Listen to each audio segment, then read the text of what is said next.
హల్లెలూయా. ఈ రోజున మనలో పరివర్తన ఉందా?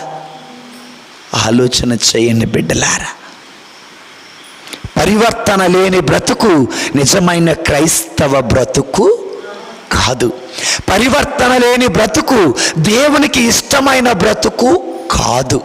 పరివర్తన లేని బ్రతుకు అటు దేవుణ్ణి సంతోషపెట్టలేవు, ఇటు నీకు నువ్వు కూడా సంతోషంగా ఉండలేవు. ఎప్పుడైతే నువ్వు పరివర్తన చెందుతావో అప్పుడు సంతోషం. తప్పిపోయిన కుమారుడు పరివర్తన కలిగి ఇంటికి వచ్చాడు. ఇటు తండ్రికి సంతోషం, అటు కుమారుడికి సంతోషం, అటు సేవకులకు సంతోషం, ఇటు అన్నయ్యకి సంతోషం.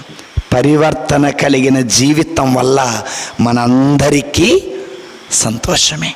దేవుని స్తోత్రం, హల్లెలూయా. అందుకే పరివర్తన చెందాలి. ఏ పరివర్తన? హృదయ యేసు ప్రభు